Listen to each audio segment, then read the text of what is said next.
bom dia. Estas conferências que começámos a realizar, já esta é a segunda para o Novo Banco, tem esta característica única que é feita não numa sala fechada, é feita num espaço aberto onde estamos em contacto direto com os estudantes. Neste caso tem essa outra particularidade que é, vamos falar de envelhecimento, do elixir da juventude e decidimos vir para território Comanche, isto é, viemos mesmo enfrentar as feras que estão ali ao fundo para percebermos como é que estas as diferentes gerações se têm que ligar forçosamente para que não só a economia, mas para que de facto o país e o mundo, porque este é um problema que atravessa não só Portugal, é um problema genérico. E portanto vamos ter duas entrevistas com duas pessoas que têm uma larga experiência e que nos vão partilhar aqui a sua experiência de gestão e até pessoal na questão do envelhecimento e na gestão das pessoas à sua volta, e depois temos um debate que nos vai permitir ter diferentes perspectivas. O país, como sabem, o nosso é entre os países do mundo dos mais envelhecidos, a média de idades é de 47 anos, estamos bem acompanhados na lista, Japão, Itália e Finlândia, portanto, digamos que são países que, de alguma forma, em alguns casos respiram saúde e bem-estar, embora enfrentem eu não gosto da palavra, mas enfrentem esse desafio de conseguir integrar todas as pessoas, não ficando debaixo de uma ditadura dos mais jovens ou dos mais velhos e que os custos sejam distribuídos por todos. Feita a missa, passo a palavra ao Rui Fontes, administrador do Novo Banco, que tem sido essencial no patrocínio destas conferências. Obrigado. Muito obrigado, bom dia a todos. Minha função aqui é, por um lado, começar por agradecer à Universidade Católica por nos receber aqui nas suas instalações, neste caso não numa sala de conferências, mas na entrada da Faculdade de Economia e de Gestão da Católica, e principalmente aos oradores que irão participar nos vários painéis hoje, pela disponibilidade para partilhar connosco o conhecimento, a experiência e o tempo que dedicaram a esta sessão, que para nós é fundamental. Queria só enquadrar a razão pela qual o Novo Banco tem apoiado e participado neste tipo de conferências e informar que isto é uma iniciativa que do nosso lado já dura há cerca de 2 anos, onde temos feito várias conferências sobre ESG, literatura e literacia financeira. Nos anos anteriores já estivemos nas universidades, já estivemos pelo país, agora voltamos à universidade. Este ano já fizemos uma conferência na Faculdade de Arquitetura, aqui em Lisboa, onde se abordaram os temas relacionados com a construção e o urbanismo. Estamos hoje aqui com um tema diferente, que na nossa perspectiva se insere na ótica da diversidade. Ainda teremos mais 2 conferências previstas até ao final do ano, com a parceria com o Jornal Económico. Nós vimos isto, e partilhando um bocadinho só a experiência do Novo Banco, na ótica da diversidade. E nós acreditamos, e penso que isto é claro para todos, que as equipas onde exista uma diversidade de opinião, onde se consigam partilhar essas opiniões, e onde existe um ambiente em que as pessoas consigam não só dar as suas opiniões, como os outros estarem disponíveis para ouvir, as equipas vão funcionar melhor, a sociedade vai funcionar melhor e vai ter capacidade de atrair mais talento para o futuro. E, portanto, isto é claramente, na nossa perspectiva, uma solução vencedora. E quando falamos em diversidade, não falamos só em diversidade de competências académicas ou diversidade de género. Hoje estamos aqui focados para falar sobre diversidade de experiências e, portanto, quando vemos isto como uma ameaça à oportunidade, nós gostamos sempre de ver as coisas mais como uma oportunidade que uma ameaça, e é assim que o banco tenta olhar para estes temas. E achamos que há 2 condições fundamentais para que, no fim do dia, as empresas funcionem e consigam progredir. Por um lado, conseguimos reunir as equipas onde existe esta tal diversidade de opiniões e, por outro lado, que as próprias equipas têm os instrumentos e a cultura que lhes permita ouvirem-se uns aos outros. E, para além de só se conseguirmos reunir essas 2 condições, é que efetivamente as equipas vão conseguir produzir resultados extraordinários. E a segunda competência, que é a capacidade de nos ouvirmos uns aos outros, que às vezes se calhar é menos realçada, para nós é absolutamente fundamental. E o banco tem investido significativamente num processo de transformação cultural, no sentido de criar dentro da organização um espaço de segurança, em que todas as pessoas tenham a capacidade de dar as suas opiniões e que as outras pessoas tenham a capacidade de os ouvir e trabalhar com base nelas. No sentido de diversificar as competências, nós temos, e só informando sobre o Novo Banco, temos um processo de transformação para uma organização baseada em competências, em que estamos a tentar dar aos nossos vários colaboradores, identificar quais são as suas principais competências e experiências e permitir que haja uma capacidade de formação e uma capacidade de autodesenvolvimento que as pessoas, sabendo as competências que têm e sabendo as competências que vão poder precisar no futuro, caso queiram evoluir na carreira, consigam ter os meios formativos para atingir esses objetivos. Isto, de grosso modo, de uma forma muito rápida, é o que o Novo Banco, são duas iniciativas que o Novo Banco tem dentro destas áreas específicas. Agora, hoje estamos aqui não para ouvir a experiência do Novo Banco, mas para ouvir a experiência dos oradores bem mais experientes que nós sobre isto. E, portanto, sem mais delongas, vou passar a palavra ao André para passarmos para o primeiro painel. Muito obrigado a todos e um bom dia. Doutor Eduardo Paes Ferreira, se tiver a amabilidade de se juntar. Vou-me sentar aqui no banco do castigo, que é o mais pequenino, mas de facto a importância tem que ser dada ao Dr. Eduardo Paes Ferreira. Mas é suficientemente incómodo para encurtar a conferência. Neste caso, o mais novo merece algum sofrimento. O Dr. Eduardo Paes Ferreira é professor de Direito Público, advogado, jubilado, forçadamente jubilado, é um dos pontos que vamos abordar. E, portanto, tem uma longa experiência, quer na academia, quer na economia, portanto, no contacto direto com os clientes, e pode dar-nos aqui trazer para aqui algum conhecimento concreto de como foi este processo de jubilação. Tem outro ponto de interesse, que é o facto de ter publicado um livro em maio de 2023, salvo erro foi maio, mas se estiver enganado corrija-me, é sempre bom corrigir os jornalistas, em que faz uma pergunta, o título do livro é muito simbólico, diz: devo fechar a porta? Portanto, a interrogação que se coloca, devo fechar a porta? E essa interrogação vem acompanhada depois, ao longo do livro, de algumas frases bastante fortes, digamos assim, interessantes. Uma delas passo a ler, se me permite, Dr. Eduardo Paes Ferreira.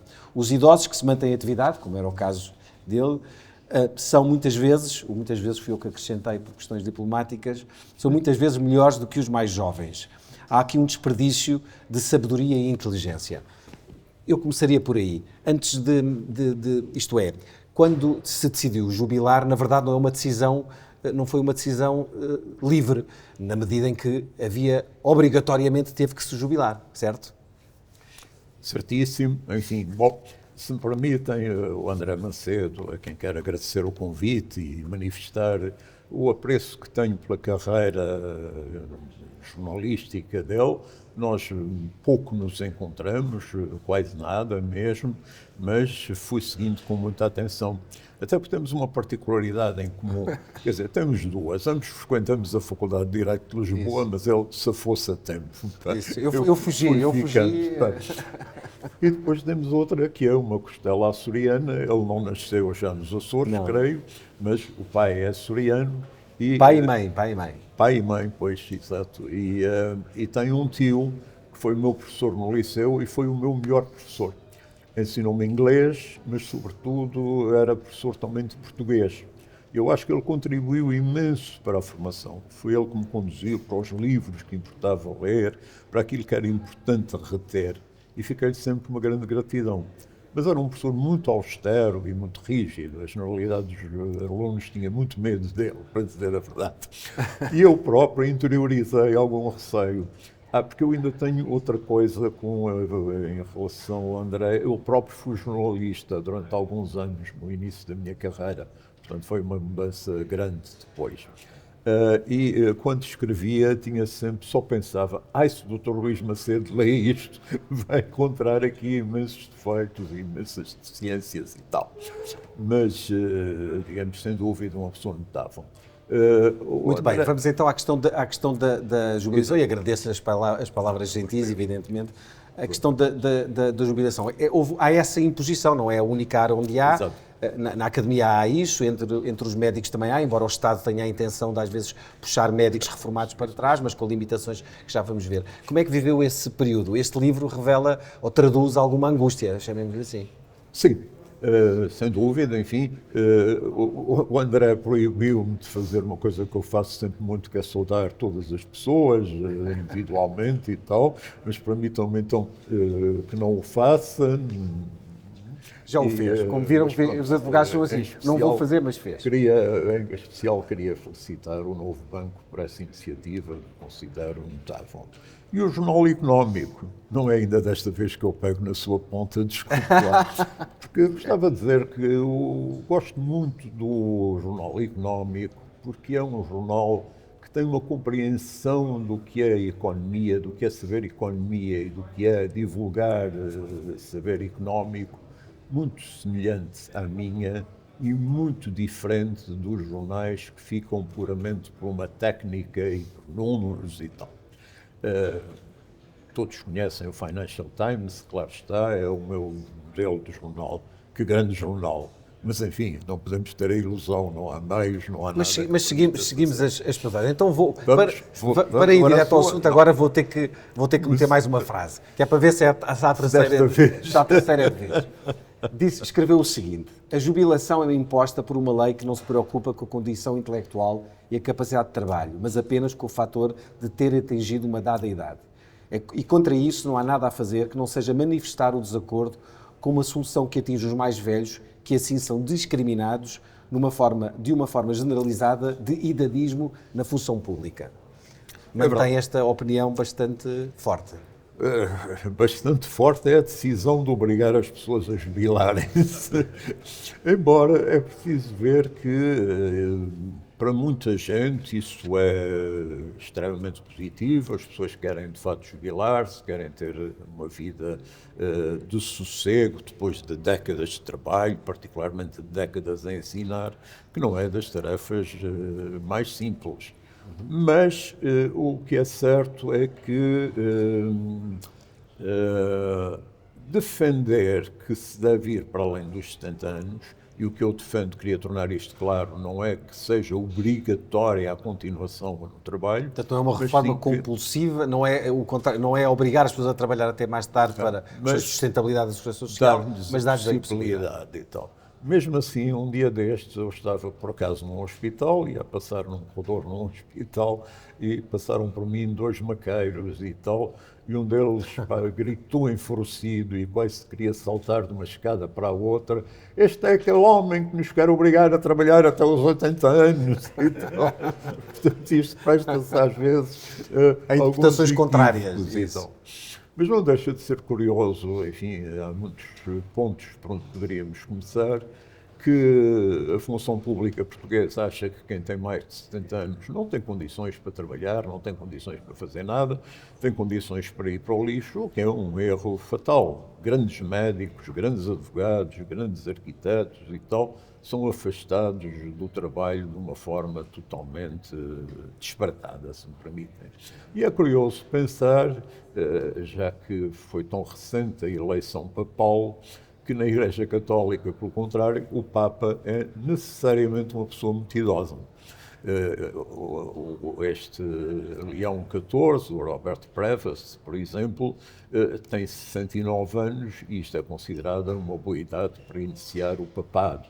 Já, por exemplo, o nosso Tolentino Mendonça, que tinha 60 anos, estava completamente fora do baralho. Era demasiado novo para estas coisas. Portanto, estes conceitos de velhos e novos são muito relativos.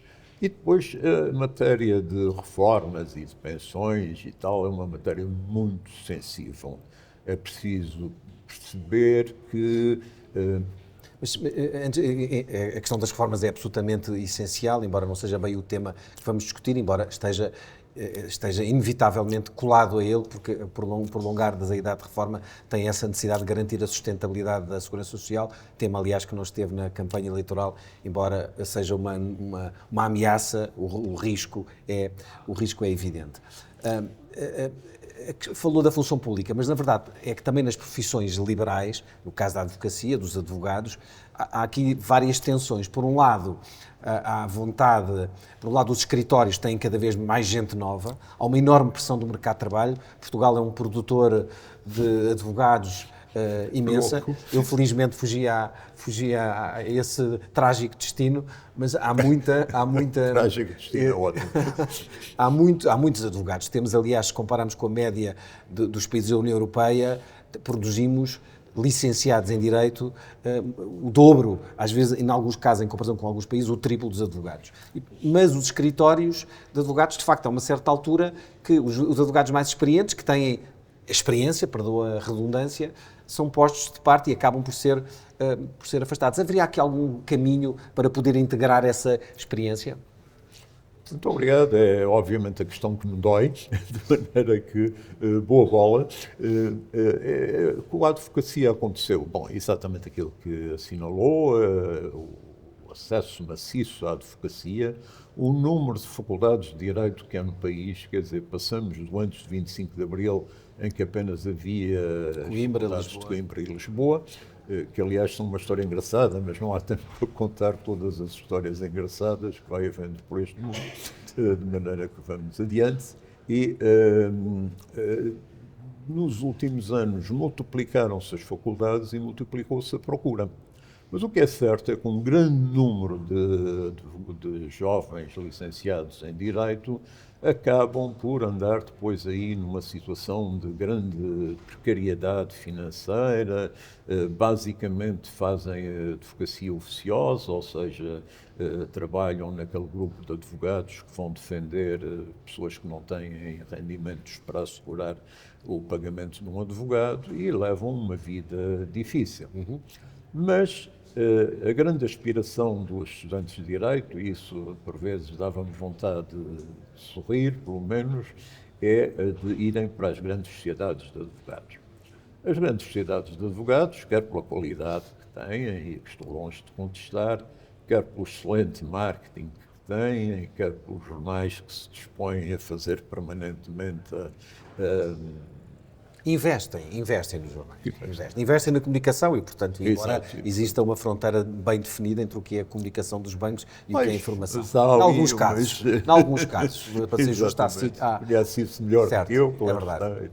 E o que acontece é que, de facto, a ideia delas, quando vão, antigamente, as pessoas iam muito para Direito, por exemplo, com a ideia de irem para juízes ou para Ministério Público e tal, até porque muitos vêm, digamos, da província, os pais também são advogados e, portanto, há um ambiente jurídico, um microambiente jurídico nestes sítios em que as pessoas todas se dão neste contexto. E durante muito tempo foi assim. E os advogados mais admirados e mais procurados eram todas pessoas de grandes idades já muito avançadas. Lembro do grande Francisco Salgado Zenha, Branches Ferrão, enfim, tantos. Hoje não é tanto assim, embora os nomes dos grandes escritórios estejam lá, como Vieira de Almeida, para dar um exemplo. É marca, não é marketing. Na verdade, depois há uma série de jovens turcos que estão lá a liderar esses escritórios. É verdade, sem dúvida. Se isso for bom ou mau para os escritórios, não tenho a certeza, mas enfim, não é matéria que me deva meter, porque não é. Mas qual é o erro que é cometido? Isto é, haveria alguma forma de integrar essa experiência, embora o rejuvenescimento dos escritórios seja fundamental, até porque há novas áreas do direito e há pessoas que são formadas já dentro dessas novas áreas, como a inteligência artificial, para dar um exemplo. Como integrar essa experiência? É de facto muito complexo. Ora bem, primeiro, antigamente vivíamos muito obcecados pela luta de classes, não é? A propósito agora, aliás, do Leão XIV, enfim, fui rever a Rerum Novarum, que é a encíclica, como sabem, que ele consagrou à questão operária, à luta de classes e tal. Hoje em dia a luta de classes já não é uma coisa muito nítida. Para já não há operários, passo o exagero. Sim, há cada vez menos operários. Então há uma luta de idades. Há uma luta de idades, há uma luta de gerações, em que os novos pensam que os velhos estão a impedir a entrada ou a ascensão deles e os velhos veem nos novos os inimigos. Como uma ameaça de quem vai ter ao lugar, certo? E, portanto, entre estes grupos é difícil conseguir um acordo. Ou se trata de pessoas com grandes formações e com grande sensibilidade para este tipo de ligação, ou as coisas correm mal. O que é que podem fazer estes escritórios, que na realidade são organizados como empresas, praticamente CEOs e vários Sim, tem sempre o diretores. CEO, um gestor, e depois tem os associados, e depois tem a turba de advogados mais novos que... E há uma parte dessa turba de advogados mais novos que acaba por ter uma grande desilusão, porque ao fim de 1 ano, 2 anos de lá estarem, são mandados à vida. E, portanto, trabalharam ali de uma forma louca e tal.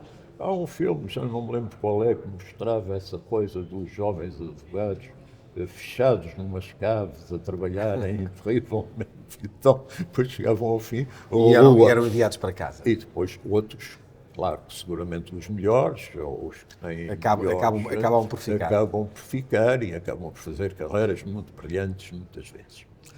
O que de alguma forma esta estrutura responsável pela sociedade poderia tentar fazer era aproximar mais uns e outros, dividindo melhor as tarefas entre eles, chamando os mais idosos para funções, sobretudo, de consulta, funções de apoio. Sem serem sócios, deixando de ser sócios e passando a uma fase de consulta. Exatamente, passando a uma fase de consultores, enfim, a quem os jovens pudessem recorrer quando tivessem questões que tenham a ver com a prática, que tenham a ver com o conhecimento que foram acumulando os mais velhos. Mas isso, de facto... Isso não acontece. Mas então deixe-me perguntar-lhe o seguinte, mas não acontece, primeiro porque não há essa cultura ainda, talvez tenha que de começar a existir, claro, tendo em conta a inversão da pirâmide demográfica, mas não acontece também, pode não acontecer também porque a remuneração dos advogados, à medida que progridem na carreira, é cada vez, como acontece com outras profissões, é cada vez maior e, portanto, a certa altura ficam fora do mercado por razões puramente económicas, isto é, custam muito para aquele trabalho. Certo, mas eu estou convencido pessoalmente que muitos destes advogados mais idosos estariam perfeitamente disponíveis para outro tipo de salário, ou seja, não aspirariam a ter o mesmo vencimento que têm os partners e afins nas sociedades de advogados, mas aceitarem uma coisa que é uma consulta, que não é um trabalho diário no escritório, enfim, arranjar aí um equilíbrio entre estas realidades.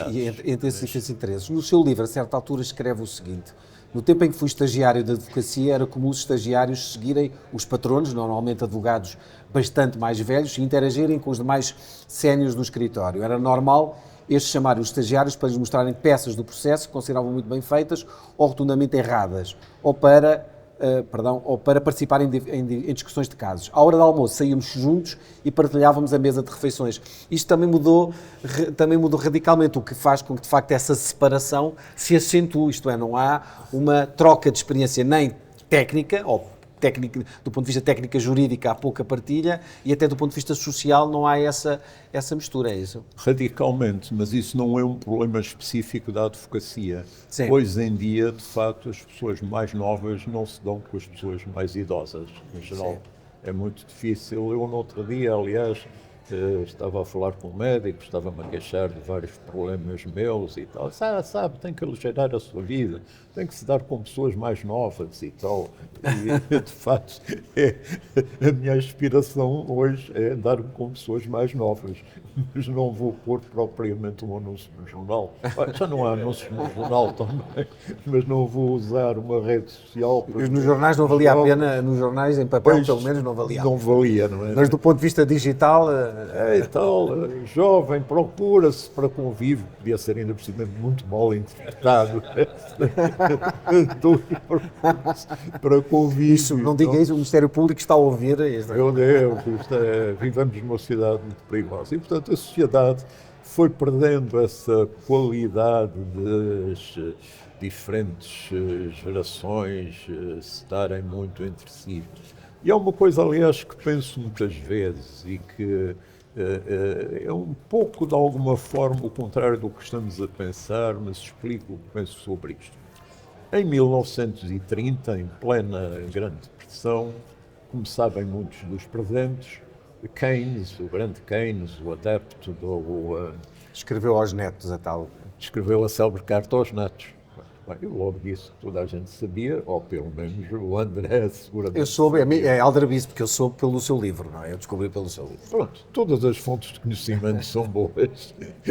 E escreveu uma carta a dizer que daqui a 100 anos, que é sensivelmente a altura em que estamos agora, a vossa vida vai ser formidável, vão trabalhar muito menos do que trabalham hoje e vão ter muito mais tempo para se dedicar à família, mas à literatura, à cultura, a toda a espécie de interesses culturais. Ele falava em trabalhar 15 horas por semana, não é? 15 horas por semana, o que digamos daria 3 dias, qualquer coisa assim, imaginem.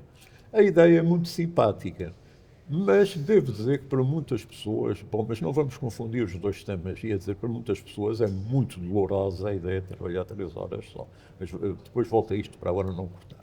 Qual era a ideia do Keynes? Que, de facto, com o aumento da tecnologia, com a tecnologia cada vez maior, ainda ele não sonhava com a inteligência artificial, seria preciso trabalhar menos. E trabalhando menos, seria possível ter sociedades mais harmoniosas, sociedades com mais acontecimentos culturais, com mais pontos interessantes para frequentar e, portanto, valia a pena apostar nisto. Ora, o que acontece é que, embora se tenha dado essa evolução, embora as horas de trabalho em geral tenham diminuído, ainda estão muito longe das 6 Portugal é horas. recordista das horas de trabalho, o que não significa produtividade. É verdade, é extraordinário, não é? E se houvesse essa sociedade tão rica de cultura, não é? Então aí faria todo o sentido que reformas relativamente mais cedo ajudassem a constituir um bom ambiente. Como não há nada disso, o que acontece é que as pessoas saem e ficam para aí aos caídos. E quando digo aos caídos, não estou a pensar naquela queda mais espetacular que houve um dia destes, mas estou a pensar... Ficar sem o que fazer. Mas as necessidades da segurança social exigem, de facto, que as pessoas trabalhem mais e esse é um dos temas que temos aqui.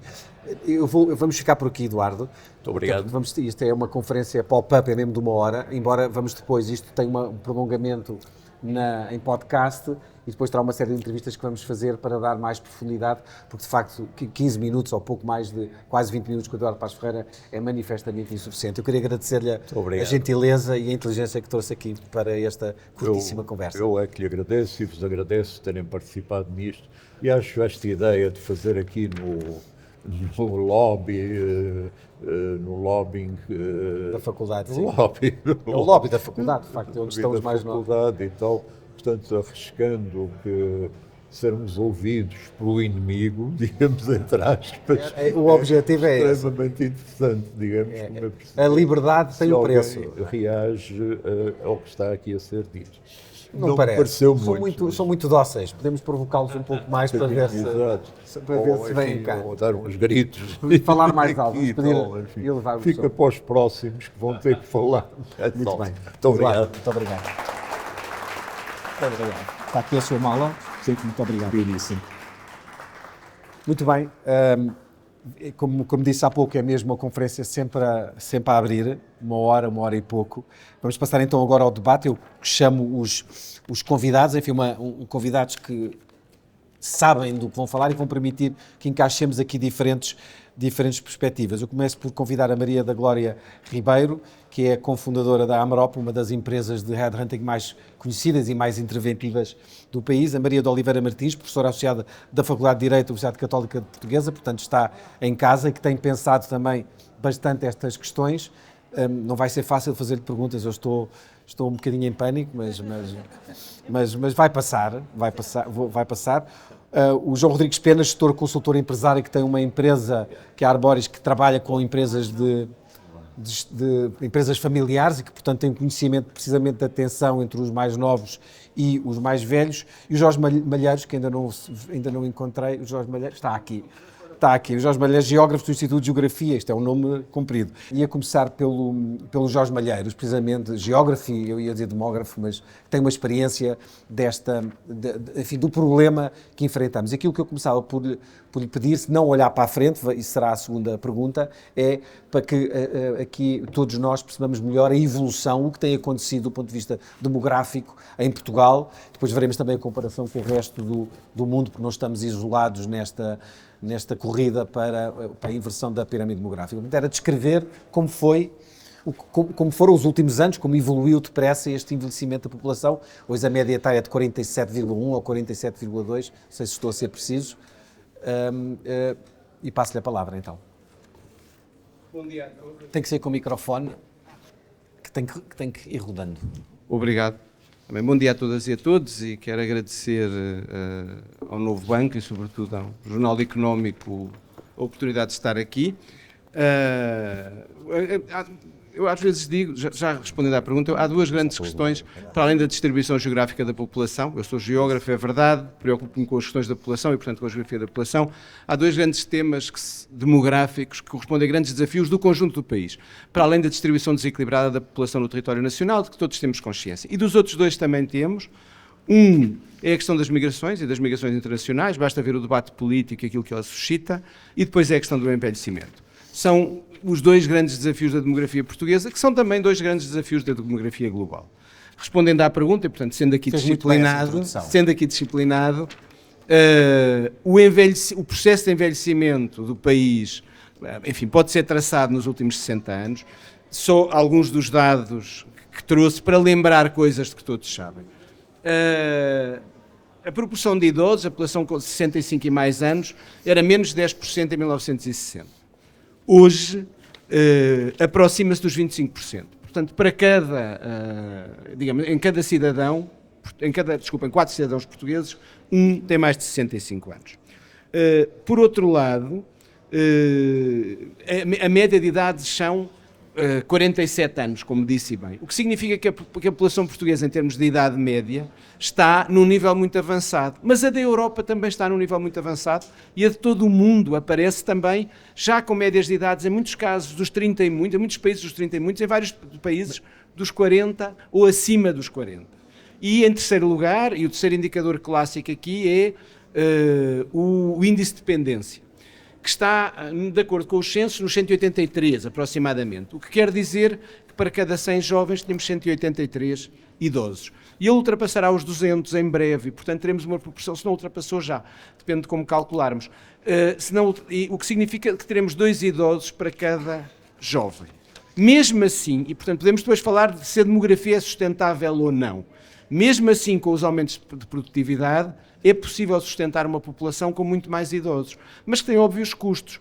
Um dos problemas, uma das questões a que está claramente associado o problema do Sistema Nacional de Saúde é o envelhecimento da população. Nós sabemos todos que a população mais envelhecida tem um consumo de serviços de saúde muito mais elevado que a população de idades mais jovens ou de idades adultas. E, portanto, a pressão sobre o Serviço Nacional de Saúde, ou se quiserem, sobre os serviços de saúde portugueses em geral, juntando tudo, é hoje muito maior do que era há alguns anos atrás, para além de que há uma valorização da própria saúde das pessoas utilizando os serviços oferecidos. Portanto, este é apenas um exemplo do que significa, numa área muito específica, este aspecto do envelhecimento.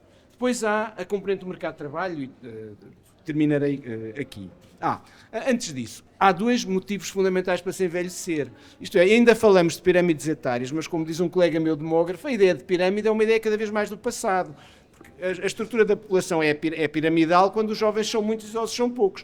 À medida que o mundo evolui para estruturas do tipo retangular, se calhar já não é a pirâmide etária, é o retângulo etário ou a pirâmide invertida.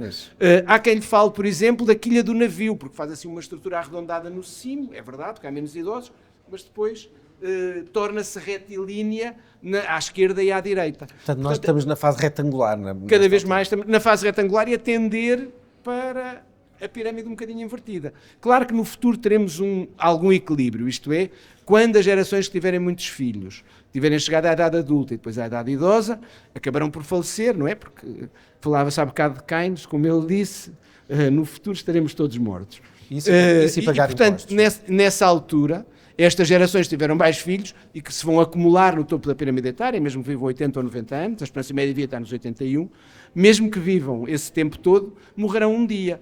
Ora, se as gerações atuais têm menos filhos, mesmo que vivam mais tempo, como são menos, vão-se acumular menos no topo e, portanto, lá para 2050 ou 60, isto tenderá a equilibrar-se.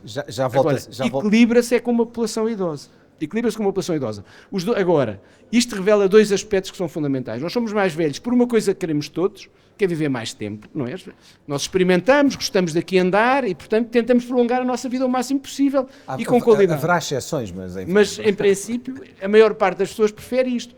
E este é o lado positivo, sobretudo se tivermos uma esperança média de vida elevada, com qualidade. E aqui ainda há um trabalho grande a fazer, porque nós aumentámos muito a esperança média de vida e menos a esperança média de vida com qualidade. Temos um gap de vários anos, maior, curiosamente, nas mulheres do que nos homens. Vivem mais tempo, sim, menos anos com qualidade. E em Portugal esse problema é mais agudo do que acontece noutros países europeus, onde, de facto, Exatamente. os anos com qualidade de vida são superiores. Nós temos anos sofridos. E um poeta que dizia, isto por mim está visto, enfim. E, portanto... A última nota sobre isto é que o outro lado é que temos, obviamente, muito menos filhos.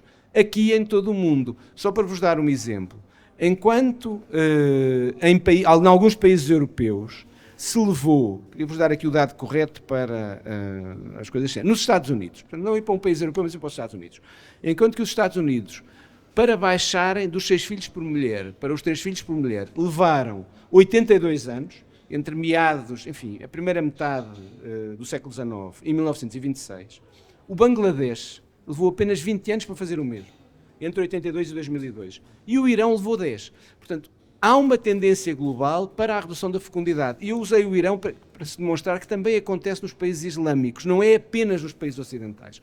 E, portanto, ter uma fecundidade mais alta, isto é, que ultrapasse os mágicos 2,1, é uma coisa muito difícil. É uma coisa muito difícil, embora ultimamente em Portugal tem sido compensada com a imigração. Aliás, basta ver os nascimentos.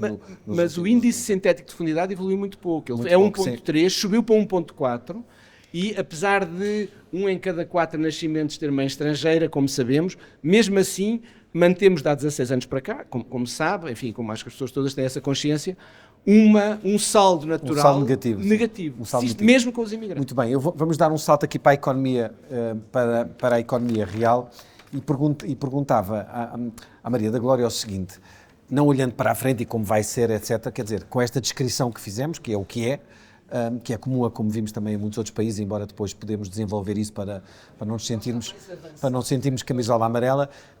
Como é que conhece o mercado de trabalho, como poucos nesta sala, trabalha diretamente e sabe o que é dito e o que não é dito, pelo menos desde o início da década de 90, conhece este mercado com as suas mãos. É verdade.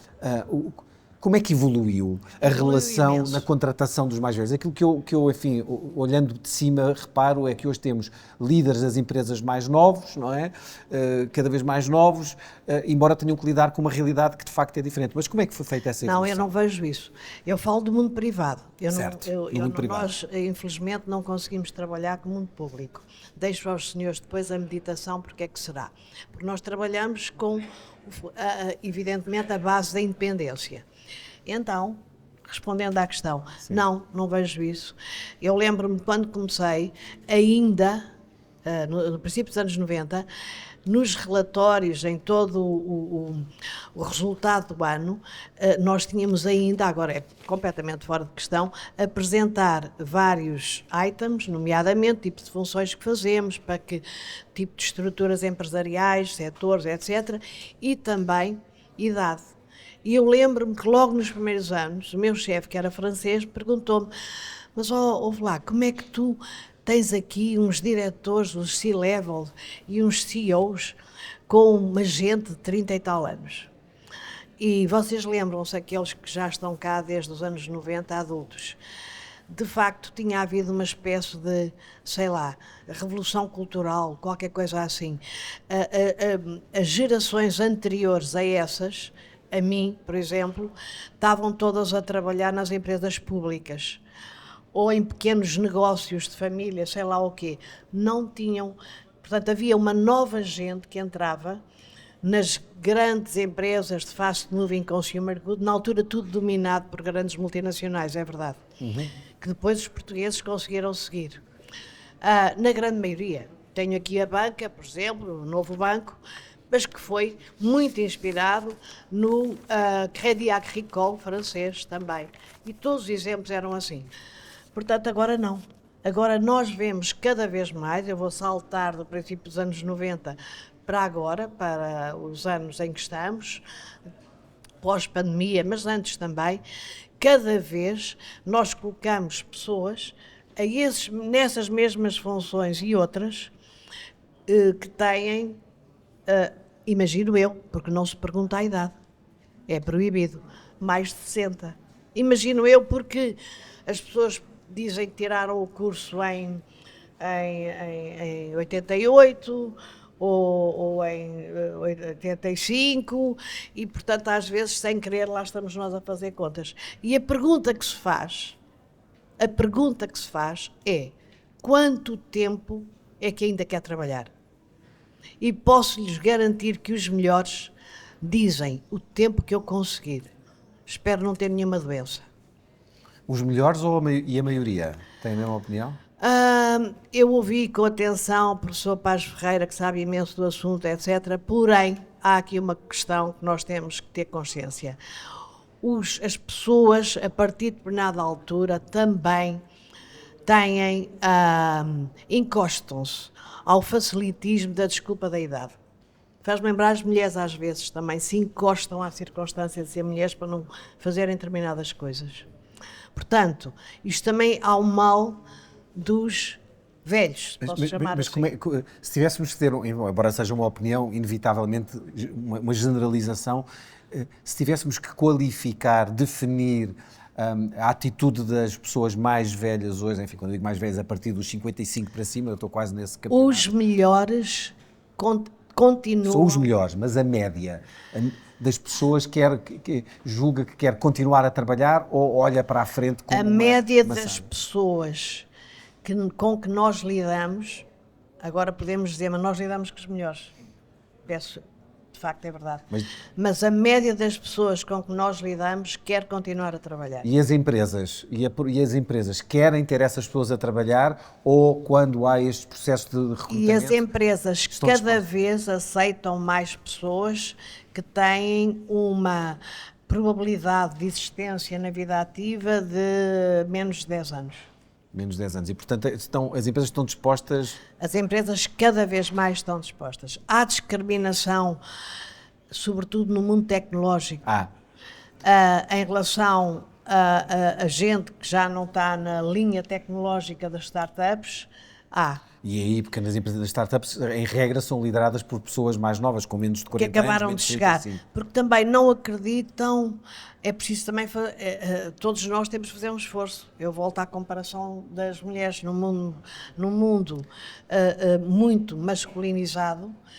Se nós não aparecermos capazes de dar um sopapo no gajo, também somos ultrapassados. Vou-me afastar um pouco. É melhor. Vou-me afastar um pouco. Sentir o peso. Porque comigo nunca sabe o que é que pode acontecer. Pois já, eu já sei que já me tinham feito esse aviso. É o mesmo com as pessoas com mais idade, está a compreender? Certo. Portanto, também se deixam ficar muitas vezes. Eu posso dizer uma coisa? Deve. Há um texto giríssimo, que eu aconselho a que leiam, porque parece daquelas coisas, é de 99, daquelas coisas bíblicas, escrito, claro, por um pelo Peter Drucker. Eu não vou ler porque, exatamente, até porque está em inglês e não quero, mas o que ele diz é um texto que se chama Managing Oneself. E no meio do texto aparece, que é um paper que ele publicou, The Second Half of Your Life. Na altura ele falava dos empregos serem cada vez mais knowledge, portanto empregos de conhecimento e não braçais. Portanto, se fosse hoje falar-se-ia mais de empregos digitais e humanizados. E depois ele diz mais à frente, imaginem, na altura ser velho era ter 40 anos, porque ele diz mais à frente que ter 40 mais não significa não ser capaz de seguir a empregabilidade. Hoje diria que era 50 mais, provavelmente. Agora dizia 60 mais, eu acho. 60? Acho que sim. Ou pelo menos 50 e qualquer Muito bem. coisa. Vou Mas passar o que ele diz, só para acabar, é que as pessoas o que estão é boring. Portanto, todos são capazes. São se boas no quiserem. sentido de entediadas e não de Entediadas. aborrecidas, entediadas com o que estão a fazer e, portanto, pouco estimuladas para acrescentar mais. Maria de Oliveira Martins, vamos olhar para o problema de outra perspectiva, que é esta geração ativa, que está ativa, a minha geração, que está na parte baixa do U da felicidade, e portanto estamos na zona de maior infelicidade para depois subir. Essa infelicidade muitas vezes tem explicações também económicas. Temos os filhos, muitas vezes adolescentes, problemáticos, chatos, e que estão aqui nas faculdades, custam dinheiro. Os nossos pais também estão mais velhos, a esperança de vida felizmente também aumentou, mas também muitas vezes precisam de apoio financeiro, além do apoio pessoal, que temos dificuldade em dar com a vida ativa. Ou seja, há um sobrecusto nesta geração ativa que, por outro lado, ainda por cima, desculpem a crueza da palavra, não vão receber uma herança, os que terem a sorte de receber, não a vão receber tão cedo como se recebia há alguns anos. Recebem mais tarde, sim. É o lado lunar da longevidade, digamos assim. A longevidade é boa porque nos permite ter, de facto, os nossos pais, os nossos avós até muito mais tarde, mas, por outro lado, tem um sobrecusto enorme para a geração que fica aqui no meio, a geração ativa. E a geração ativa é aquela que é chamada, numa fase em que também tem filhos. Eu aqui estou longe da média, eu tenho 6 filhos. É uma idade que é chamada... Um contributo que merecia um aplauso. Tem um contributo, exatamente. Tem um aplauso aqui.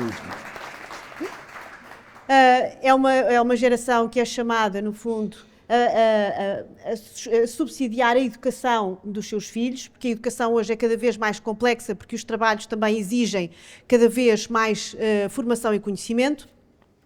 E depois é uma geração que é chamada também a ajudar os seus pais na velhice. A velhice ativa é um conceito muito bonito de se pensar, seria aliás o ideal para haver aqui algum equilíbrio, mas a velhice ativa não é possível para todos os casos. A velhice ativa não é generalizável. Porquê? Porque a velhice ativa é boa e faz sentido quando as profissões são muito gratificantes. Por exemplo, a profissão de professor universitário é uma profissão muitíssimo gratificante. Termos do outro lado um interlocutor que não envelhece, que tem sempre 18 anos, faz-nos sentir também a nós, de 18 anos sempre, forever young. E por isso é de facto uma profissão apaixonante. Eu compreendo a dor do professor Paz Ferreira. Eu, quando chegar aos 70 anos, eu não quero deixar de dar aulas, não gostaria de poder deixar de dar aulas. Percebo. Mas a lei obriga a que isso aconteça. A lei obriga a que isso aconteça. E isso vai ter que ser alterado a certa altura. Não sei se vai ser alterado. E por isto, eu penso que, como estava a dizer, a velhice ativa não é generalizável. Porquê? Porque o avanço tecnológico faz com que os mais velhos se desatualizem mais depressa e porque há muitas profissões que não são tão gratificantes como a de professor universitário. Claro. Ou seja, uma pessoa quer se ver livre daquela profissão. Exatamente, eu tenho amigos que contam já os anos para a reforma porque de facto têm mais do que fazer. E por isso eu penso que a velhice ativa deve ser cultivada sim, mas não é um recurso generalizável. E por isso vamos lá às consequências, ao lado lunar da longevidade. O que é que isto nos traz? E isto traz-nos problemas, claro. Um primeiro problema, nós vivemos num contexto de longevidade em contraciclo com aquilo que valorizamos. Se nós tivéssemos longevidade num período em que valorizávamos os mais velhos, era ouro sobre azul. Mas, na verdade, esta gerontocracia que nós vemos na Igreja Católica, a Igreja Católica, eu diria, é o último reduto desta gerontocracia do poder dos mais velhos, foi substituída... O governo americano também, atualmente. Certo, mas, em geral, o mercado de trabalho é neocrático, ou seja, favorece os mais novos. Porquê? Bom, por várias razões, e até por razões económicas, porque os mais novos são mais baratos do que os mais velhos, e os mais velhos já não querem voltar para trás, já não querem perder os privilégios que tinham, não é? E, portanto... Mas acha que tem essa opção, não querem à partida, mas depois, nessa altura, têm que aceitar, e a verdade é que não encontram esse espaço no mercado de trabalho. É verdade. É verdade. Portanto, no fundo, o que eu estou aqui a apontar é que existe um contraciclo. Nós temos uma grande longevidade numa sociedade que já não valoriza os mais velhos. No entanto, temos aqui uma contradição. os mais velhos são um grande sindicato de voto. Sim. Cada vez que há um ciclo eleitoral, aumentam as pensões. O que não acontece com, por exemplo, sempre que há um ciclo económico, aumentam as pensões, mas não aumentam, por exemplo, os mais para a pobreza infantil. Certo? Sim. E Não votam. estes não votam. Passos Coelho também não aumentou as pensões. digamos. Exato. Mas ganhou as eleições. Normalmente, e agora com ciclos políticos mais curtos, vamos ver as pensões a aumentarem. Isto, de facto, gera este problema. Portanto, há uma sobrecarga desta geração ativa que é chamada a pagar cada vez mais pensões e que fica ensanduichada ali com poucas vantagens.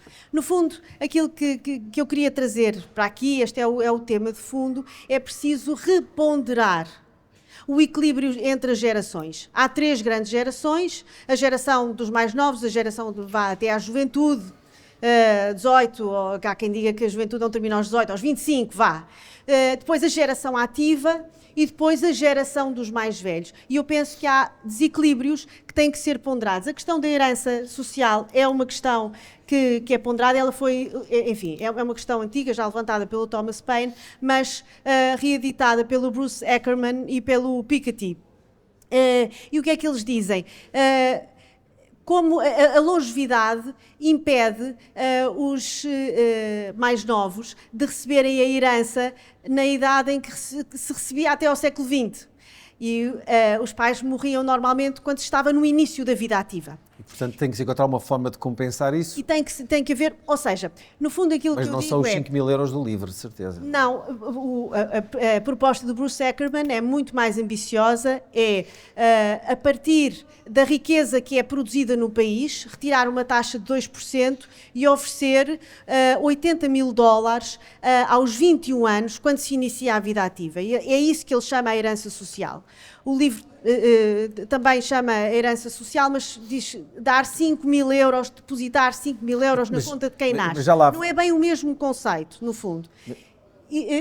Também não queria desenvolver aqui muito mais, mas no fundo apelar aqui a que é necessário que as 3 gerações estejam equilibradas. A geração ativa não pode ser totalmente sobrecarregada sem receber nada em troca. E por isso é necessário fazer esta ponderação. A herança social, de facto, é um dos... É um ponto muito interessante e que merecia talvez mais alguma explicação, porque de facto esse desequilíbrio intergeracional causa depois conflitos e dificuldades acrescidas, certo, até para preparar a geração ativa de hoje, preparar-se para a velhice, cria esse problema. Mas já volto a si, porque isto é mesmo pop-up, é mesmo a abrir. João trabalha com empresas familiares, umas maiores, outras mais pequenas, quer dizer, e enfrenta precisamente este problema, a passagem de poder de uma geração para outra, a necessidade a pressão que vem dos mais novos para ocupar o lugar dos mais velhos, a forma como os mais velhos seguram o lugar até tarde, enfim, nem todos são um Warren Buffett que acaba de anunciar aos 94 ou 95 anos que se vai reformar, mas que estava muito ativo e era determinante. Há empresas onde isso não acontece. Essa tensão intergeracional sente-se nas diferentes empresas portuguesas, onde o peso das empresas familiares é muito relevante. Depende muito de empresa para empresa. Eu trabalho com empresas familiares há mais de 30 anos. Primeiro como consultor de estratégia em diferentes firmas internacionais e agora naquela que eu criei há 5 anos, que é a Arboris, e na qual trabalho essencialmente com acionistas de empresas familiares. Aquilo que tenho visto ao longo da carreira é muito variável. Existem casos em que há uma fácil consciencialização por parte de um presidente do Conselho de Administração de que tem que encontrar rapidamente um sucessor e preparar o sucessor e passar a pasta ao sucessor. Bom exemplo é Mota-Engil, por exemplo. Fez isso. Repare, o Carlos Mota Santos é o terceiro. Okay? Antes dele, tivemos o Jorge Coelho, não é um jovem, mas permitiu, mas que foi o CEO. E que não era da família. Que assumiu as funções executivas, não era da família. Um segundo, que é o Gonçalo Moura Martins, que também não era da família, mais novo, e o Gonçalo ajuda o António a preparar o Carlos Mota Santos, enfim, num processo competitivo com o filho dele, que ele perdeu. Mas, de qualquer forma, é um exemplo eu direi, de um processo relativamente virtuoso da inexistência deste tipo de tensões de que o André falava. Depois há outras em que isso não é verdade. Em que o prolongamento, em que o ego do fundador ou segunda geração, o ego do presidente é de tal forma é uma sombra intenso que tem muita dificuldade em conseguir preparar alguém, escolher, preparar num programa de transição que, de acordo com o estudo que fizemos, programas de transição duram 10, 15 anos. Ou seja, as empresas hoje em dia já há essa preocupação, João, Já há essa preocupação. de terem essa definição do ponto de vista até de regras estritas que têm que ser cumpridas para que essa passagem de testemunho intergeracional acabe por acontecer. Sem dúvida. Eu acho que já passámos a fase que falei no caso da Motengil, de termos uma vontade do Presidente de fazer aquilo assim. Não. Agora são os acionistas, e mesmo os acionistas numa empresa cotada, que não são os acionistas familiares, ok?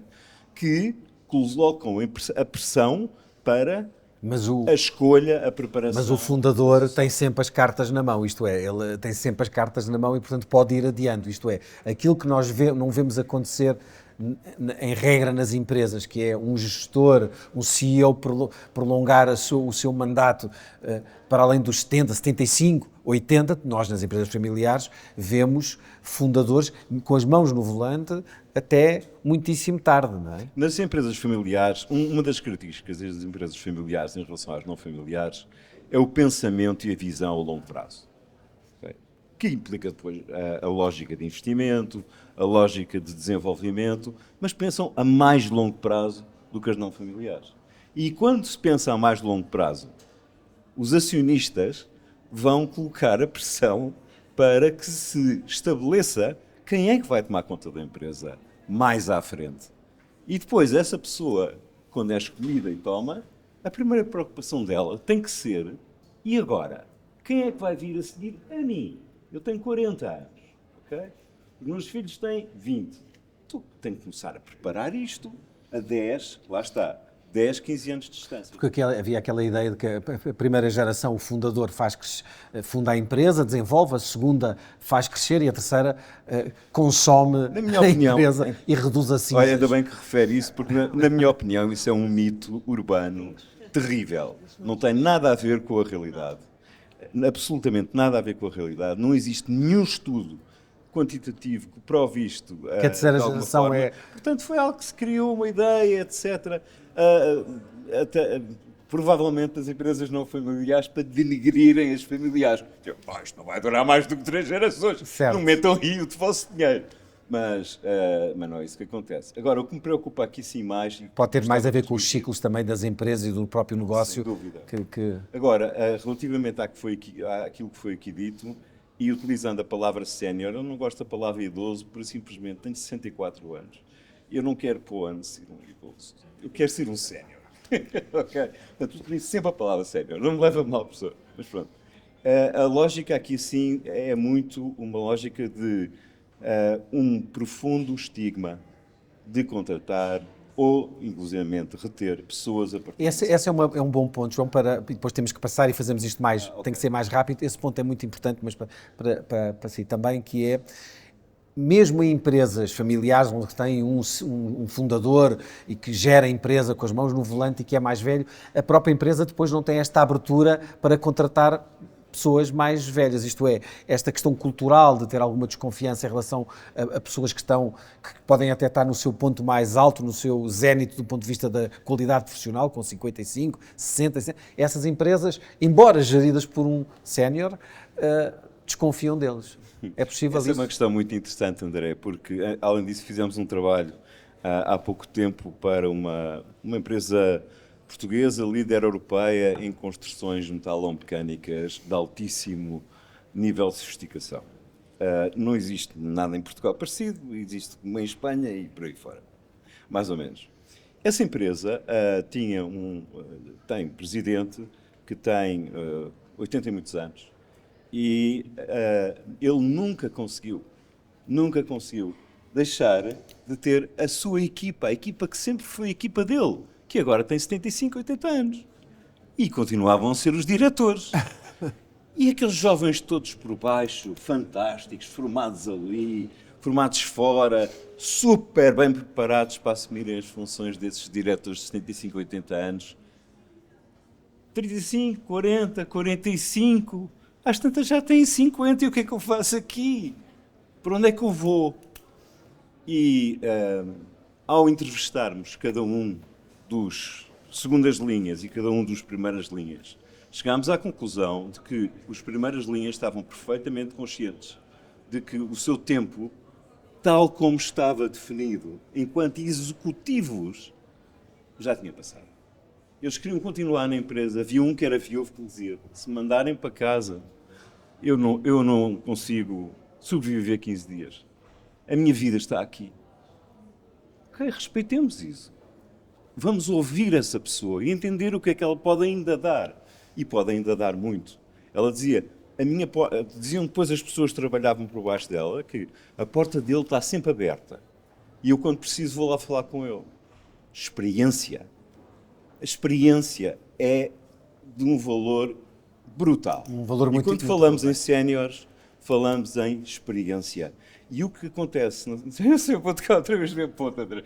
O que acontece na sociedade portuguesa, em geral, os empresários, é que não só não contratam pessoas a partir de uma determinada idade, como tendem a ter ações no sentido de as levar a sair. A sair com as coisas. Já vamos ouvir, já estava a dizer que não coisa, o que é ótimo, mas passo, Jorge, falámos de Portugal, nós agora vamos ter que fazer isto mesmo a correr, porque senão não cumpre os tempos, e peço a todos que atravessem as várias intervenções para que seja mais dinâmico. Não falámos do mundo, não é? Isto que está a acontecer em Portugal. Sim. Não é caso único. Portanto, o mundo, em regra, nós podemos dizer que isto é a silver economy e essas coisas todas, mas há um envelhecimento global. A gente fala muito do aquecimento global, mas há um envelhecimento global. A população do mundo ainda está a crescer, mas cresce a um ritmo cada vez mais lento. E lá para 2080, de acordo com as estimativas existentes, se nós não destruirmos isto tudo antes, também somos capazes de o fazer, já sabemos isso.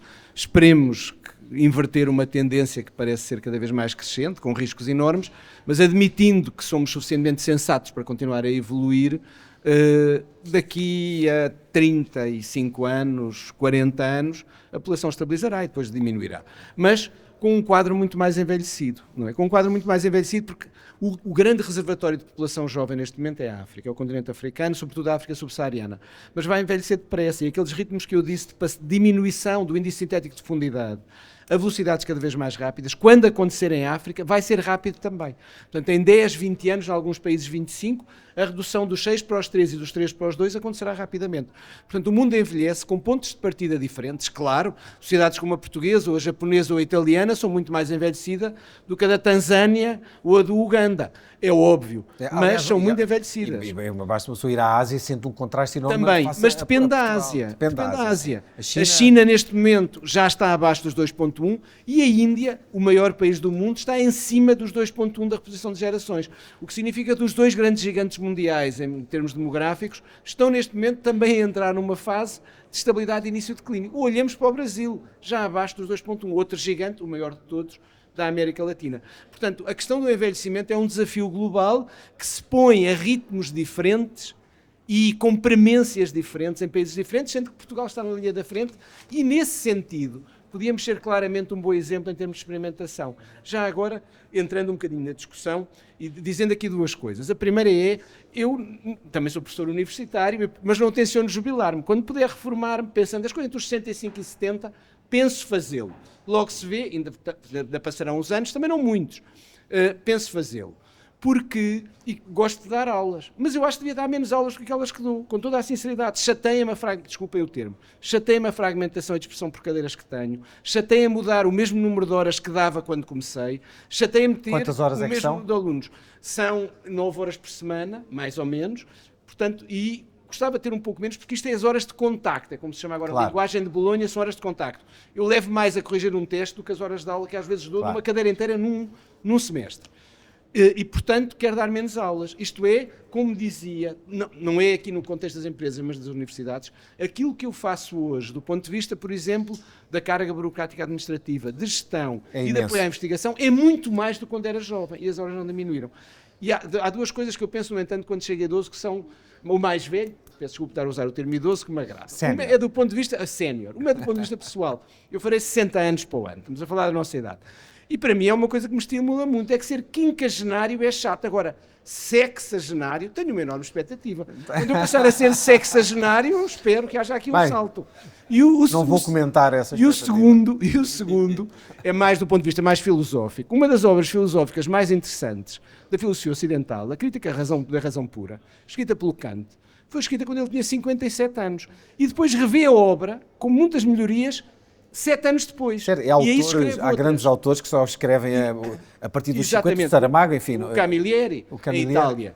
Portanto, magníficos livros de detetives e outros também. Mas alguns são bons. Os melhores livros de detetives são aqueles que conseguem ter um... Mas um bom livro de detetive é um bom livro, é boa literatura. Exatamente, pode ser muito boa literatura. Pronto. Mas e agora, isto era a tal expectativa. E em relação a um outro aspecto, que é... Vamos ter que rodar, senão não... Dois comentários rápidos a duas coisas que se fizeram. Que se disseram, perdão. Uma é a questão das gerações. Eu acho que o conceito de gerações tem de mudar. E vai inevitavelmente mudar. Isto é, a ideia de que há 3 gerações, e que jovens, adultos e séniores, para usar a terminologia preferida aqui. E a ideia de que a cada uma delas nós associamos determinadas atividades, se estuda, se trabalha e depois se vive a apresentação, tem de mudar. Acho eu, cada vez mais nós teremos pausas no trabalho, enquanto adultos, para nos reinventarmos, para nos atualizarmos, porque a sociedade é muito mais rápida. E temos também o direito de trabalhar até mais tarde, porque as questões como a experiência são fundamentais. E, portanto, esta ideia de que associamos a cada geração determinado tipo de funções tem de hoje de ser muito mais permeável a outros tipos de funções. Este é um aspecto.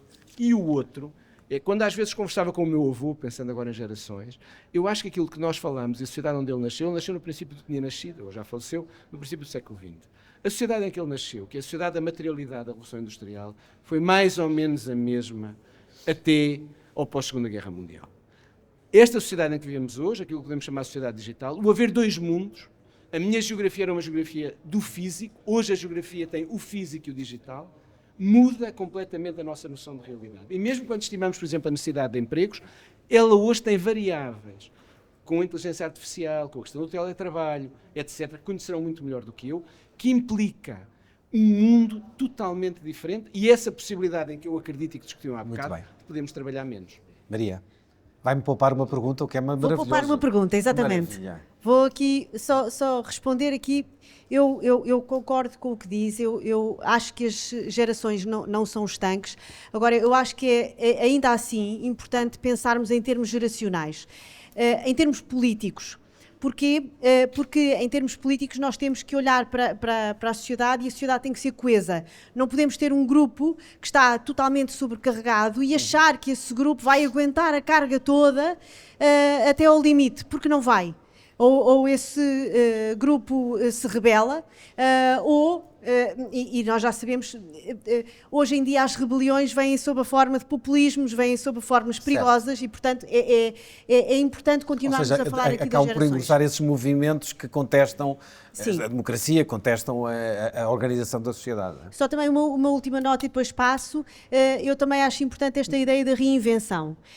Desenvolva, temos aqui 1 minuto ou 2 e depois fechamos. Vejo como exemplos à minha volta que as mulheres se reinventam mais facilmente do que os homens.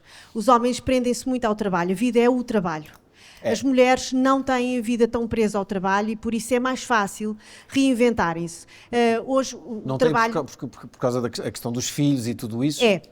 Hoje em dia o cuidado com os netos não tem um valor económico, mas é uma atividade muitíssimo importante e muito gratificante. E, portanto, eu vejo as mulheres aqui como um exemplo a dar à sociedade de que, de facto, é preciso reinventar-nos, não podemos assentar apenas no trabalho, a vida também tem que ter outras dimensões. E, por isso, deve ser esse o segredo para a longevidade. Pelo menos as minhas avós, que viveram até tarde, tiveram esta capacidade de se reinventar mais do que os meus avós. Somos mais básicos. Somos um bocadinho mais básicos. Quer fazer? Queria-lhe fazer a pergunta, estava a dizer que não quando o João estava a falar sobre a vontade das empresas, mas que... Eu não vejo as coisas da mesma maneira em várias situações. A primeira é a mudança da lei, apesar de termos aqui uma professora ligada ao mundo dos juristas, eu estou convencida que cá, no continente europeu em geral, vai acabar por a legislação que existe em Inglaterra, por exemplo, e no mundo anglo-saxónico em geral, vir a ser adotada. O que significa o que é que essa legislação diz? Não é permitido, isso é importante. não há uma idade de reforma. As pessoas vão se reformando quando querem e já falo da reforma melhor. Aliás, eu estou em casa alheia a falar nisso, mas eu trouxe um papel para me ajudar. Há diretivas comunitárias, não vou dizer aqui os números, que influenciaram um artigo 23 do Código de Trabalho, que, entre outras coisas, diz que o empregador não pode praticar qualquer discriminação e põe da mesma maneira a ascendência, a idade, o sexo, a orientação sexual, o estado civil, etc. Pronto. Mas quando uma empresa quer contratar alguém, não diz, olha, eu quero alguém, mas que tenha até 35 anos. Não pode dizer. Não Ai poder de é uma quem coisa, diga. mas fazem? Não. Não fazem? Eu não permito isso e se alguém se atreve a mandar-me alguma coisa assim, leva logo. Provavelmente não vou trabalhar com eles. Ah, é? É. E isso, E estão cada vez mais educados. A não ser que o papel venha de uma pessoa, de um business, de uma pessoa não preparada, de um como é que se chama? Os business partners de HR, uma pessoa menos preparada, já não vem nada assim. Pensa que isso é uma prática cada vez maior maior. De maior parte Cada das empresas de vez maior. recrutamento e Cada vez em maior. Portugal? Eu estou a falar de cá. Estou a falar aqui em Lisboa e que representa Portugal. Estou a falar de cá. Mas E vou dar um não exemplo. vai convencer que quando uma empresa quer contratar, a parte da idade não existe. Eu não acredito. Acredito que é verdade, André. Tenho esperança ainda a isto. Não, acredito que é verdade. E vou dar aqui um exemplo também contrário ao que disse o João. Nós está ali o Pedro, e lembrei-me disso, está ali um que trabalha comigo, um consultor, e nós os dois estamos a fechar um processo de diretor-geral de uma filial muito importante de uma enorme empresa portuguesa, para ter filiais lá fora é porque é grande, e na nossa ideia, o homem deve ter o quê? Eu lembro-me de lhe perguntar se tinha mais, pelo menos, uma meia dúzia de anos de trabalho, portanto a criatura deve estar à volta dos 60. Está a fechar contrato com uma empresa portuguesa familiar. Bom sinal. Portanto, isto é verdade. João, para fechar... Eu queria só falar de mais uma coisa, peço desculpa, que é a liberdade de cada um fazer o que quer. Quer dizer, da mesma maneira que o senhor professor ali quer trabalhar menos horas, se calhar o professor Paz Ferreira queria trabalhar as mesmas horas. Algumas pelo ou menos. algumas ou as mesmas, não sabemos. Cada um tem que ter essa... A legislação laboral tem que mudar e tem que ser muito mais flexível. O senhor Maqueiro não quer trabalhar depois dos 50 anos, não trabalha. Só mais uma coisa. Salve seja, tenho que trabalhar que eu não estou para sustentar a segurança social do Maqueiro. Não sei, depois logo se vê como é Deus que me essas livre, nem pessoas pensar nisso. sobrevivem. Também sustentamos haja aqueles que mínimos. não trabalham todo, portanto era só mais um. Mas isto agora é uma brincadeira. Agora, sobre a reforma, não se esqueçam do seguinte, as pessoas agora fazem várias reformas. As pessoas reformam-se daquela primeira carreira que julgavam que era a carreira. Porque recebem uma indemnização nas multinacionais, ouça, a partir dos 15, algumas, as ricas, as cotadas em Wall Street e Nasdaq, um indivíduo que teve uma boa prestação, está há 15 anos lá, não é preciso 20, portanto é uma criatura novíssima e leva um pé de meia para casa. Sim, mas isso é reforma. Não. Depois reinventa-se. Passado um ano, para ir andar a viajar e a fazer o que lhe apetece, Mas é um nível, volta a fazer mais coisas. Estamos a falar de uma minoria. Olha, eu já nunca recebi uma indemnização. Mas temos que, eu também não, mas temos que ser muito mais flexíveis. Parece-me que as mulheres não são modelo nesse aspecto, acho que todos temos que ser modelo e nos reinventarmos e fazermos muitas reformas ao longo da vida. Muito bem, muito obrigado. João, não sei se quer repostar ao que foi dito, se quer dar mais um contributo. Não tinha uma pergunta? Tenho várias perguntas, mas queria lhe dar a oportunidade para... Eu acho que há aqui sim, claramente, uma opinião consensual em relação à importância que os séniores têm que ter naquilo que é a vida económica do país e depois, naturalmente, também na sua própria vida social, mas isso aí terão sempre.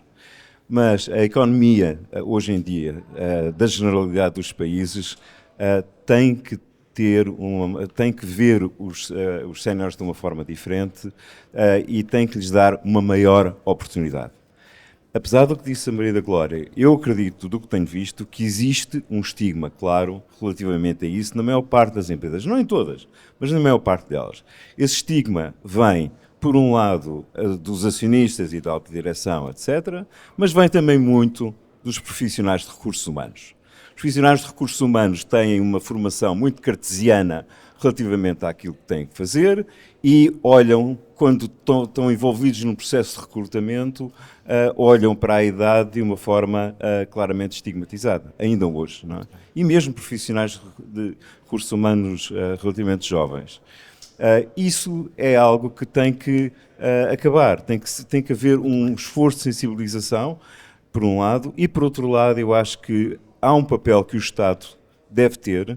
Ainda escrevi um artigo há pouco tempo sobre isto e falei com alguns responsáveis políticos que ficaram sensibilizados em relação ao tema, que tem a ver com o incentivo do Estado à contratação de séniores. Porquê é que é tão importante a contratação de séniores? Ele faz isso Não com os médicos estão a fazer por manifesta necessidade, a tentar prolongar, embora com limitações. O Eduardo Paes Ferreira não contou uma história, mas há limitações. Não, mas eu estou a falar em incentivos fiscais, por exemplo. Certo. Okay? Incentivos fiscais. Eu ter determinado tipo de incentivos fiscais para poder fazer isso. Sim. Isso é muito importante. Os Estados Unidos estão a fazer isso, a Alemanha está a fazer isso. E porquê é que estão a fazer isso? Porque estão exatamente na nossa situação. Não têm capacidade suficiente de encontrar mão de obra, resposta no mercado, dentro daquilo que se calhar gostariam que eram pessoas um bocadinho mais novas. Ok, então vou compensar com uma fatia de maior senioridade. E isto é fundamental. Da mesma forma que nós precisamos de nepaleses a trabalhar na Comporta e não sei quem, não sei o que mais, nós vamos precisar de mais séniores a trabalhar nas empresas portuguesas. Muito bem. Ficamos por aqui. Eu queria agradecer à Maria da Glória, à Maria de Oliveira Martins e ao João Pena e ao Jorge Malheiros pela intervenção. Isto vai ter, como disse, um resumo em podcast e depois voltaremos a falar convosco, até porque este assunto, tratado assim, fica só pela rama e já vimos, temos aqui muitos factos e muita sabedoria que nos pode ajudar a puxar também o Jornal Económico, desculpem a publicidade, mais para cima. Muito obrigado aos quatro. Obrigado, Maria. O Eduardo Rangel é fundador da Rangel, a maior empresa nacional de logística, trouxe para Portugal a FedEx, tem outra particularidade, participou também no 25 de Abril e depois foi reconstruindo a sua vida e lançou a empresa em 1980. Exatamente. Em 1980, portanto, uma empresa que fez esse percurso, está presente em Portugal, Marrocos, Brasil, Angola. Está em 11 países. Em 11 países nesta altura, mais de 1000 colaboradores, mais de 1000 trabalhadores. 2.800. Portanto, é uma empresa com relevância e, portanto, é uma empresa familiar, embora já também nesse processo de transição de poder. E aquilo que nos vai falar nestes 15 minutos que temos é para nos dar esse retrato de quando começou e como evoluiu do ponto de vista das pessoas que estavam à sua volta. Quando começou em 1980 era um mundo completamente diferente. Portugal então estava, enfim, a iniciar-se do mundo. Estava na cauda do mundo e a iniciar-se na economia de mercado, etc. As pessoas que entraram na sua empresa e que o acompanharam nesse arranque eram pessoas jovens como o Eduardo era? Bom, é preciso primeiro situar-me nessa altura, que já passaram 45 anos, faz este ano 45 anos. Eu comecei a empresa com 2 pessoas. Era eu e mais 2 pessoas. 2 para 2045 parece uma evolução. Para 2.800. O Eduardo faz. É verdade que foi muito trabalhoso, muito trabalho, sobretudo muita dedicação e na prática conhecer o que é que se fazia em todo o mundo para nós, portugueses, podermos chegar a um bom nível também daquilo que pretendíamos. E a verdade é que fomos fazendo começando por aquilo que eu mais conhecia, por onde eu comecei. Eu com 16 anos comecei como despachante, como empregado, como despachante, e depois fui evoluindo dentro dessa atividade até chegar a despachante com 27 anos, muito jovem, em que não era normal. E, portanto, eu tenho uma frase muito conhecida que na altura ser despachante era uma coisa complexa, demorava-se muitos anos e era preciso que as cunhas funcionassem bem, não é? Porque senão... Portanto, a maior parte dos despachantes eram mais velhos. Eram mais velhos e tinham muita influência e era difícil, porque era uma atividade que se ganhava muito dinheiro. De facto, ganhava... Havia ali uma gestão os despachantes protegiam-se para manter o seu mercado. Exatamente. E o preço alto. E eu era uma espécie de um fora do quadrado, não é? Porque não tinha... vinha de uma família o meu avô era um labrador e, portanto, não tinha nenhum... Não tinha as cunhas, nem tinha esse elevador que o puxasse. E foi nessa base que eu dizia, bom, toda a gente dizia, tu vais ao concurso, mas não é fácil, não penses, não tenhas ilusão. Se eu souber, eles não podem chumbar. E esta foi a minha grande mensagem na altura e que eu introduzi em mim próprio. E de facto fiquei em primeiro lugar. Éramos 600 candidatos, havia 17 vagas e eu consegui ficar em primeiro lugar. E porquê? Porque estudei muito, porque li muito, lembro-me de gravar 60 cassetes de 60 minutos para ir ouvir no rádio as lições, a pauta, a aduaneira, que era uma coisa complexa, e portanto com tudo isso fui crescendo dentro da... Portanto, na altura conseguiu romper essa conspiração grisalha que existia para não entrada de jovens. E acho que ainda hoje devo ter sido o despachante mais jovem, com 27 anos, ter sido despachante. Claro que a partir daí já não me satisfazia ser só despachante. Portanto, comecei também a ouvir muito e a perceber que a Europa estava a ganhar poder, a Europa em termos comunitários, e, portanto, era preciso ter a noção de que a própria atividade que eu fazia podia sofrer uma queda abrupta logo que entrássemos no mercado interno. Portanto, percebeu que vinha aí um problema e decidi começar a olhar para outros negócios. Os negócios mais próximos era a logística, eram os transportes, era aquilo que nós lidávamos com mais facilidade e, portanto, foi por aí que eu comecei. Eu recomecei com outras áreas de atividade. Comecei com uma atividade na área internacional, escolhi logo uma forma de ser complicada, que era fazer transportes para a Finlândia, porque não era fácil fazer transportes para a Finlândia, e como ninguém fazia, eu disse, vou fazer e se calhar vai haver clientes para isso. Para a Finlândia? Para a Finlândia. Portanto, um dos outros não iam, decidiu ir. E decidi ir. E fui, e com sucesso. Comecei a ter um caminhão por semana, nunca mais... E as pessoas que trabalhavam consigo, quantos é que eram nessa altura? Bom, nós fomos crescendo. Eram pessoas da sua idade, mais novas, mais velhas? Tinha algum preconceito na contratação de pessoas mais novas ou mais velhas? Não, eu tive sempre pessoas comigo mais ou menos da minha idade ou mais novas. Tive um ou outro mais velho, um dos que veio comigo logo no início do negócio era mais velho. Mais velho quando? Muito mais velho? Muito mais velho, não, 5 anos mais velho. Então era da mesma geração. Era quase da mesma geração. Mas o Eduardo tinha na altura 30 anos, 30 e poucos anos. Mas por que não contratar pessoas com 50 na altura? Eram muito velhos já nessa altura, 50 anos tinham certo... Não era bem por serem muito velhos, até porque eu considero que as pessoas com idade têm maturidade diferente de nós mais jovens. Só que nessa altura as pessoas mais velhas não tinham, naquelas que eu conhecia, não tinham uma grande predisposição para arriscarem a novos projetos. Havia um conservadorismo da idade na altura, anos 80, início anos 80. Estavam sossegados, não queriam aventuras, não é? E eu era um bocado, tenho que se reconhecer que eu era um bocado aventureiro e partia para coisas muito complicadas. Posso contar também que eu fui talvez o primeiro embrionário a criar um sistema informático. Na minha época, nós tínhamos a informática, eram os grandes computadores IBM, ainda de cartões perfurados, que só funcionava assim e, portanto, O que hoje cabe num telemóvel quase que obrigava a ter um computador do tamanho desta sala. Portanto, eu tinha a percepção que tinha que criar coisas novas para ser diferente e para poder ter sucesso. Daí eu ter começado a investir muito tempo em tecnologia, ou à procura de tecnologia. Fui criando tecnologia para o meu negócio de despachante. Essa procura de tecnologia fez através de parcerias com empresas estrangeiras e depois aqui na contratação de pessoas aqui. Ia buscá-las onde? Essas pessoas com esse saber técnico? Havia muito poucos. Havia uma outra empresa consultora que estava a começar e que tinha alguns técnicos de informática com capacidade.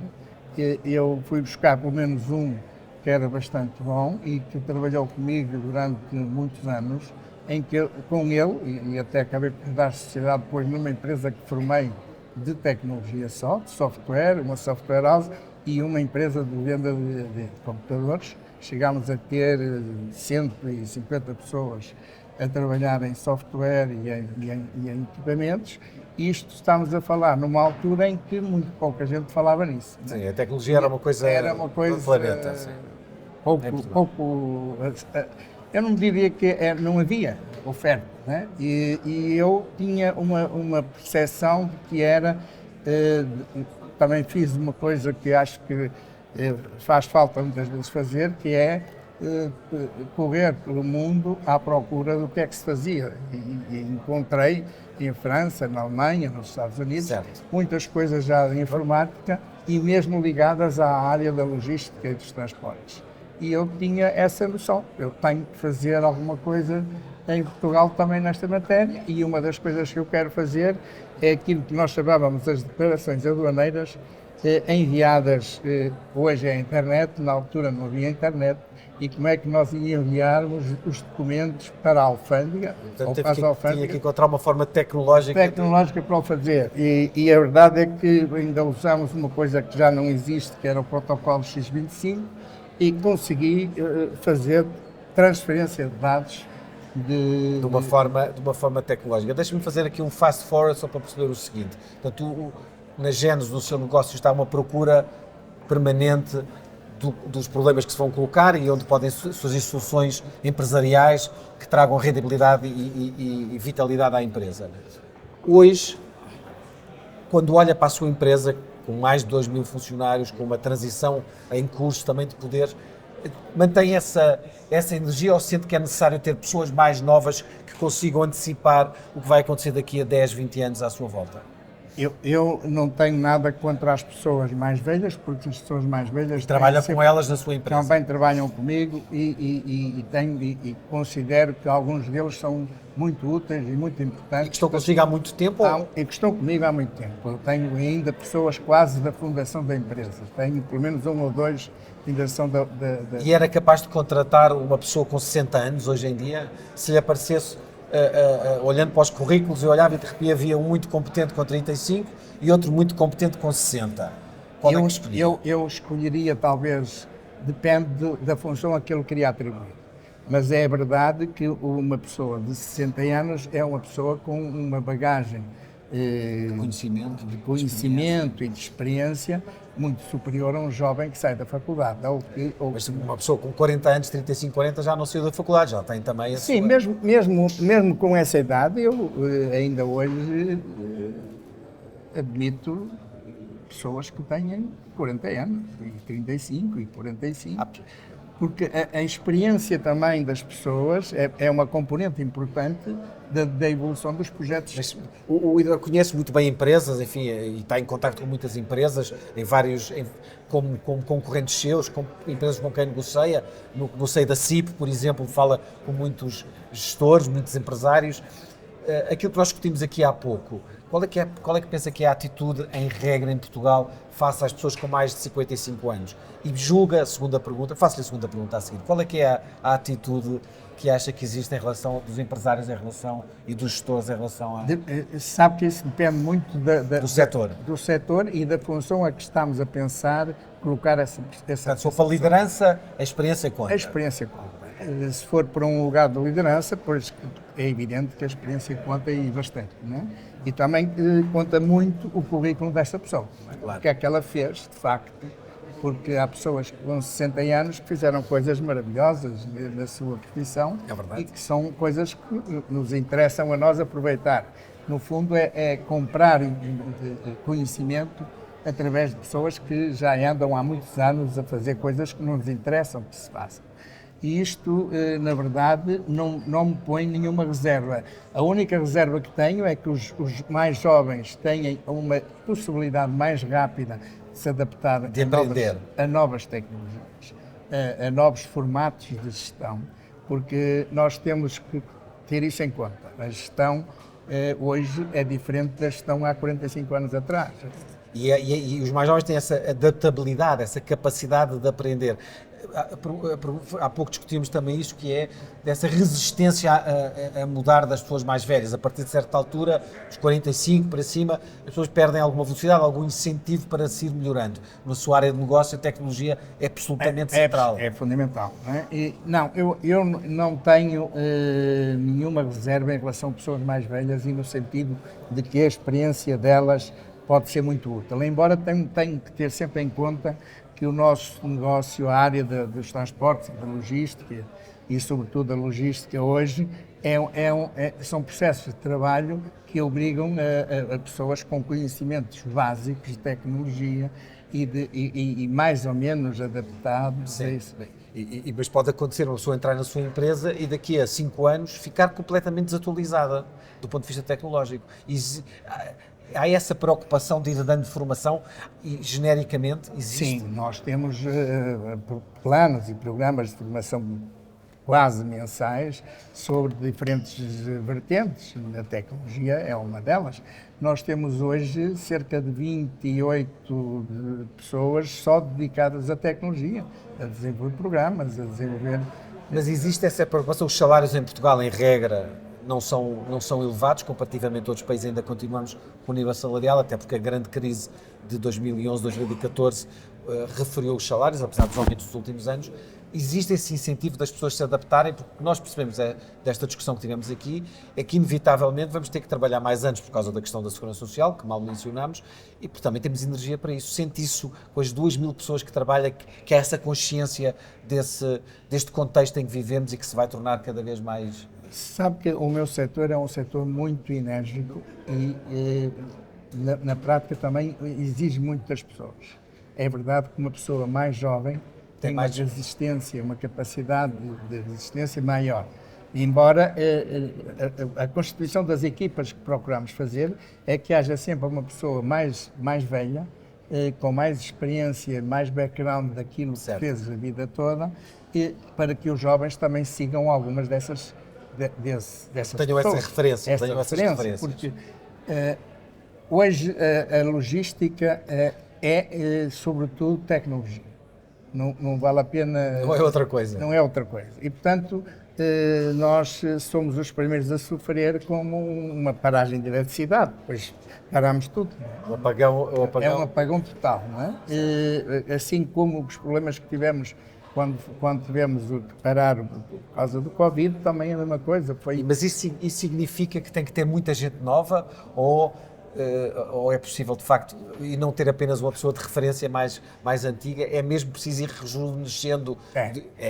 É preciso rejuvenescer muito as pessoas, porque os quadros, porque nós, de facto, trabalhamos de uma forma na modernização permanente. Nós temos que estar adequados ao mercado, que exige-nos.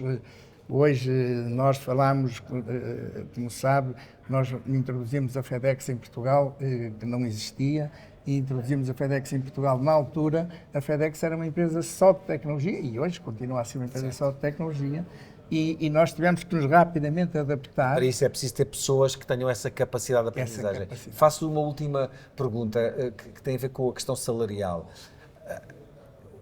Como pessoa que contrata colaboradores, pessoas, considera que essas mesmas pessoas têm a disponibilidade, quando mais velhas, de receberem salários, de aceitarem receber menos do que recebiam para continuarem inseridas no mercado de trabalho? Isto é, perceberem, bom, eu tenho 60 anos, 60 e poucos anos, a minha o meu saber se tem valor económico, tem valor para a empresa, mas eu tenho que aceitar receber menos, por exemplo, do que uma pessoa que tenha 40 anos para continuar a inserir no mercado. Eu acho que essa questão não se coloca dessa forma, penso eu. Porque as pessoas que têm mais idade, se forem úteis e se nós reconhecemos que elas têm capacidade para nos ajudar a desenvolver os nossos projetos, nós vamos ter que lhes pagar. O preço não é um óbvio. Não é esse. O custo do trabalho, nesse caso, não é exatamente às vezes o contrário. Nós temos é que compensar quem, de facto, nos pode ajudar porque sabe e porque pode treinar outros. Não é?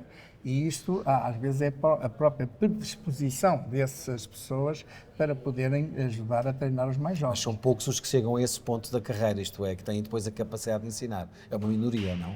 A verdade é que há muito poucos que têm essa capacidade, porque, na verdade, hoje a velocidade das coisas é tão grande que as pessoas ficam que as pessoas acabam por não ter capacidade de acompanhar a evolução. Eu próprio já sou um septuagenário e vejo que há tanta coisa nova que aparece todos os dias que eu próprio me vejo aflito para perceber o que é que e, portanto, está rodeado de pessoas mais...